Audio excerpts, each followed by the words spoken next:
Thank you, Mr. Chairman. As the chair of the Broadcaster Caucus, I'm a proud co-sponsor of legislation to ensure that all new vehicles in the United States continue to provide emergency service lifeline, that is AM radio.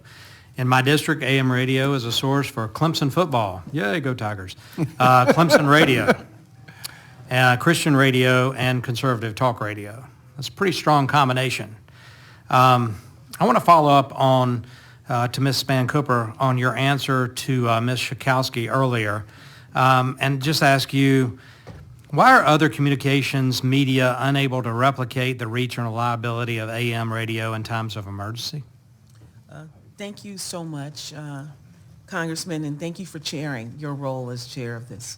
I've got to say that what makes us special is the fact that we are live, local, and trusted. Live, local, and trusted.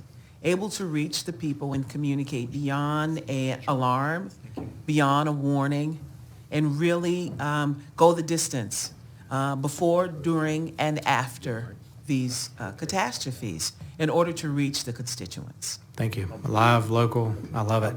Mr. Airstein, I'll just say this. I'm not going to ask you a question, but I appreciate your testimony and perspective that you brought to this hearing.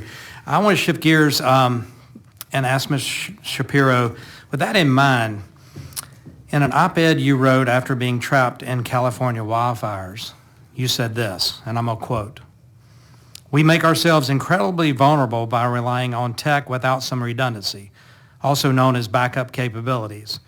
In your recent advocacy, you seem to be calling for the elimination of this redundancy. Are you now saying that we're not vulnerable by relying on only streaming?"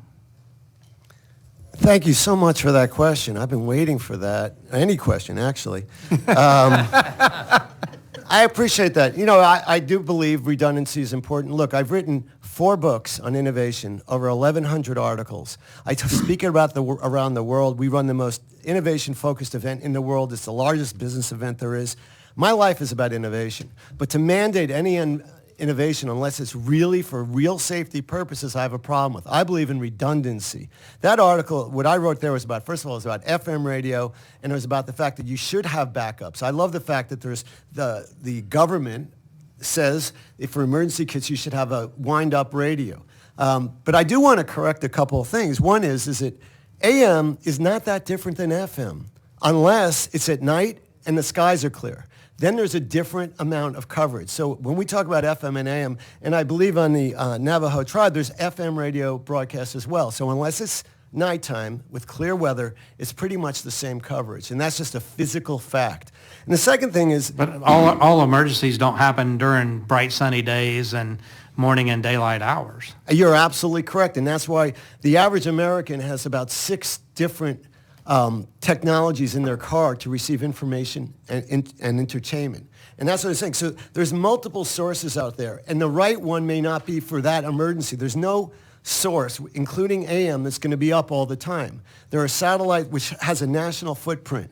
There's other great technologies which have the benefit of two-way communication, like CB radios, telephones, and family radios. Well, those are the type of things people should have in their cars. I appreciate that, but in the essence of time, you also went on to say we were only able to get a radio signal by going to the parking lot and listening to car radios.